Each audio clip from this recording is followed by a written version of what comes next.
Chapter 3. A Short Rest. They did not sing or tell stories that day, even though the weather had improved, nor the next day, nor the day after. They had begun to feel that the danger was not far away on either side. They camped under the stars, and their horses had more to eat than they had, for there was plenty of grass. But there was not much in their bags, even with what they had got from the trolls. One morning, they forded a river at a wide, shallow place, full of the noise of stones and foam. The far bank was steep and slippery. When they got to the top of it, leading their ponies, they saw that the great mountains had marched down very near to them. Already they seemed only a day's easy journey from the feet of the nearest. Dark and drear it looked, though there were patches of sunlight on its brown sides, and behind its shoulders the tips of snow peaks gleamed. "Is that the mountain?" asked Bilbo in a solemn voice, looking at it with round eyes. He had never seen a thing that looked so big before. "Of course not," said Balin. "That is only the beginning of the Misty Mountains, and we have got to get through, or over, or under those somehow, before we can come into a wilderland beyond. And it is a deal of a way even from the other side of them to the lonely mountains in the east where Smaug lies on our treasure." "Oh," said Bilbo, and just at that moment he felt more tired than he ever remembered feeling before. He was thinking once again of his comfortable chair before the fire in his favorite sitting room in his hobbit hole, and of the kettle singing, "Not for the last time." Now Gandalf led the way. "We must not miss the road, or we shall be done for," he said. "We need food, for one thing, and rest and reasonable safety. Also, it is very necessary to tackle the Misty Mountains by the proper path, or else you will get lost in them, and have to come back and start at the beginning again, if you ever get back at all." They asked him where he was making for, and he answered, "You are come to the very edge of the wild, as some of you may know. Hidden somewhere ahead of us is the fair valley of Rivendell, where Elrond lives in the last homely house. I sent a message by my friends, and we are expected." That sounded nice and comforting, but they had not got there yet, and it was not so easy as it sounds to find the last homely house west of the mountains. There seemed to be no trees and no valleys and no hills to break the ground in front of them, only one vast slope going slowly up and up to meet the feet of the nearest mountain, a wide land the color of heather and crumbling rock, with patches and slashes of grass green and moss green showing where water might be. Morning passed, afternoon came, but in all the silent waste there was no sign of any dwelling. They were growing anxious, for they saw now that the house might be hidden almost anywhere between them and the mountains.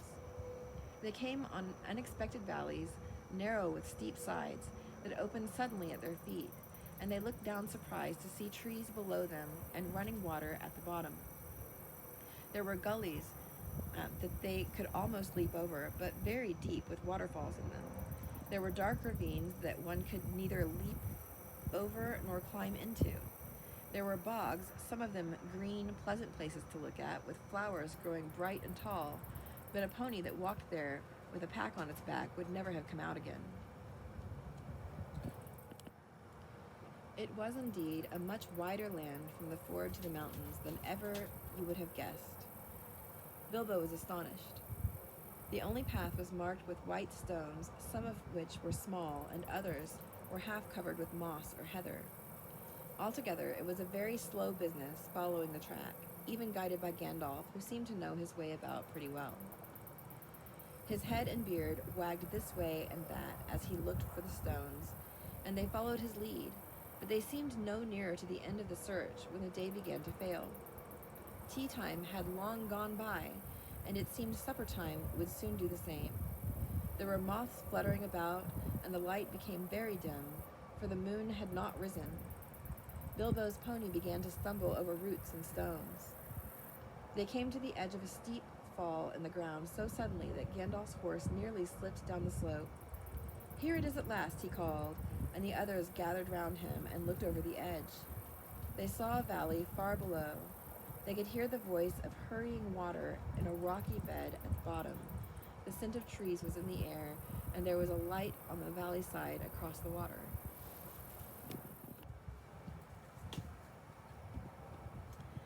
Bilbo never forgot the way they slithered and slipped in the dusk down the steep zigzag path into the secret valley of Rivendell.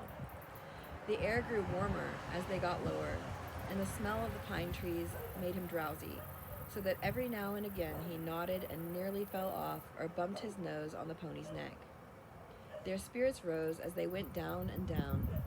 The trees changed to beech and oak, and there was a comfortable feeling in the twilight.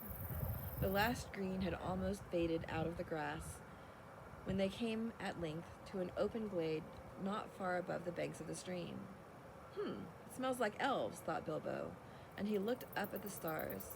They were burning bright and blue. Just then there came a burst of song like laughter in the trees. Oh, what are you doing, and where are you going? Your ponies need shoeing, the river is flowing. Oh, tra-la-la-lolly, here down in the valley. Oh, what are you seeking, and where are you making? The faggots are reeking. The bannocks are baking. Oh, tra-la-la-lolly, the valley is jolly, ha-ha. Oh, where are you going, with beards all a-wagging? No knowing, what brings Mr. Baggins and Ballin and Dwallin down into the valley in June, ha-ha. Oh, will you be staying, or will you be flying? Your ponies are straying, the daylight is dying. To fly would be folly, to stay would be jolly, and listen and hark till the end of the dark to our tune, ha-ha. So they laughed and sang in the trees, and pretty fair nonsense, I dare say you think it. Not that they would care. They would only laugh all the more if you told them so. They were elves, of course. Soon Bilbo caught glimpses of them as the darkness deepened. He loved elves, though he seldom met them, but he was a little frightened of them too. Dwarves don't get on well with them. Even decent enough dwarves like Thorin and his friends think them foolish, which is a very foolish thing to think, or get annoyed with them. For some elves tease them and laugh at them, and most of all at their beards. Well, well, said a voice. Just look, Bilbo the Hobbit on a pony, my dear, isn't it delicious? Most astonishingly wonderful. Then off they went into another song as ridiculous as the last one I have written down in full. At last one, a tall young fellow came up out of the trees and bowed to Gandalf and to Thorin. Welcome to the valley, he said. Thank you, said Thorin, a bit gruffly, but Gandalf was already off his horse and among the elves, talking merrily with them. You are a little out of your way, said the elf. That is, if you are making for the only path across the water and to the house beyond. We will set you right, but you had best get on foot until you are over the bridge. Are you going to stay a bit and sing with us, or will you go straight on? Supper is preparing over there, he said. I can smell the wood fires for the cooking. Tired as he was, Bilbo would have liked to stay a while. Elvish singing is not a thing to miss in June under the stars, nor if you care for such things. Not if you care for such things. Also, he would have liked to have a few private words with these people that seemed to know his names and all about him, although he had never seen them before. He thought their opinion of his adventures might be interesting. Elves know a lot and are wondrous folk for news, and know what is going on among the peoples of the land, as quick as water flows, or quicker. But the dwarves were all for supper as soon as possible just then, and would not stay. On they all went, leading their ponies, till they were brought to a good path, and so at last to the very brink of the river. It was flowing fast and noisily, as mountain streams do of a summer evening, when sun has been all day on the snow upon far up above. There was only a narrow bridge of stone without a parapet, as narrow as a pony could well walk on, and over that they had to go, slow and careful, one by one, each leading his pony by the bridle. The elves had brought bright lanterns to the shore, and they sang a merry song as the party went across. Don't dip your beer in the foam, father, they cried to Thorin. Don't dip your beard in the foam, father, they cried to Thorin, who was bent almost onto his hands and knees. It is long enough without watering it. Mind Bilbo doesn't eat all the cakes, they called. He is too fat to get through the keyholes yet. Hush, hush, good people, and good night, said Gandalf, who came last. Valleys have ears, and some elves have over-merry tongues. Good night. And so at last they all came to the last homely house and found its doors flung wide. Now it is a strange thing, but things that are good to have and days that are good to spend are soon told about, and not much to listen to, while things that are uncomfortable, palpitating, and even gruesome may make a good tale, and take a deal of telling anyway. They stayed long in that good house, 14 days at least, and they found it hard to leave.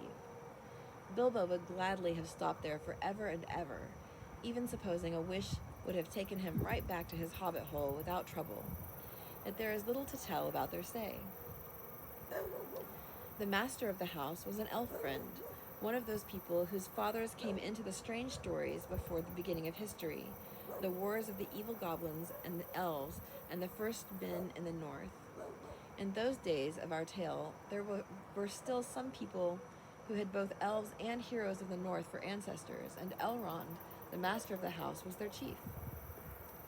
He was as noble and as fair in face as an elf lord, as strong as a warrior, as wise as a wizard, as venerable as a king of dwarves, and as kind as summer. He comes into many tales, but his part in the story of Bilbo's great adventure is only a small one, though important, as you will see, if we ever get to the end of it. His house was perfect, whether you liked food or sleep or work or storytelling or singing or just sitting and thinking best, or a pleasant mixture of them all. Evil things did not come into that valley. I wish I had time to tell you even a few of the tales or one or two of the songs that they heard in the house. All of them, the ponies as well, grew refreshed and strong in a few days there.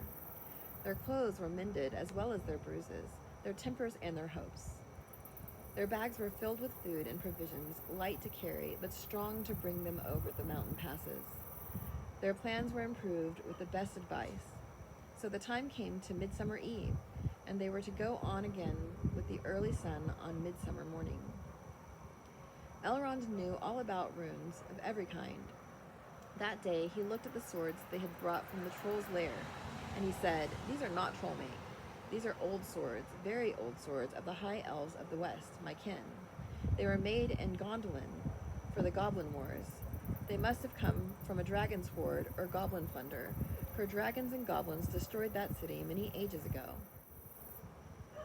This Thorin, the runes name Orcrist, the goblin cleaver in the ancient tongue of Gondolin. It was a famous blade. This Gandalf was Glamdring, Foehammer, that the king of Gondolin once wore. Keep them well. Whence did the trolls get them, I wonder, said Thorin, looking at his sword with new interest. I could not say, said Elrond, but one may guess that your trolls had plundered other plunderers, or come on the remnants of old robberies in some hold in the mountains. I have heard that there are still forgotten treasures of old to be found in the deserted caverns of the mines of Moria since the Dwarf and Goblin War. Thorin pondered these words. I will keep this sword in honor, he said. May it soon cleave goblins once again. A wish that is likely to be granted soon enough in the mountains, said Elrond. But show me now your map. He took it and gazed long at it, and he shook his head, for if he did not altogether approve of dwarves and their love of gold, he hated dragons and their cruel wickedness, and he grieved to remember the ruin of the town of Dale and its merry bells and the burned banks of the bright river running. The moon was shining in a broad silver crescent. He held up the map, and the white light shone through it. What is this? He said. There are moon letters here, beside the plain runes, which say 5 feet high the door and 3 may walk abreast. What are moon letters? Asked the hobbit, full of excitement. He loved maps, as I have told you before, and he also liked runes and letters and cunning handwriting, though when he wrote himself it was a bit thin and spidery. Moon letters are rune letters, but you cannot see them, said Elrond, not when you look straight at them. They can only be seen when the moon shines behind them, and what is more, with the more cunning sort, it must be a moon of the same shape and season as the day when they were written. The dwarves invented them and wrote them with silver pens, as your friends could tell you.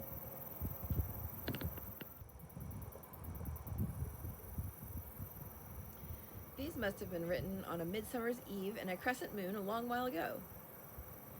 "What do they say?" asked Gandalf and Thorin together, a bit vexed perhaps that even Elrond should have found this out first, though really there had not been a chance before, and there would not have been another until goodness knows when. "Stand by the grey stone when the thrush knocks," read Elrond, "and the setting sun with the last light of Durin's day will shine upon the keyhole." "Durin, Durin," said Thorin. "He was the father of the fathers of the eldest race of dwarves, the Longbeards, and my first ancestor. I am his heir." "Then what is Durin's day?" asked Elrond. "The first day of the dwarves' new year," said Thorin, is as all should know, the first day of the last moon of autumn on the threshold of winter.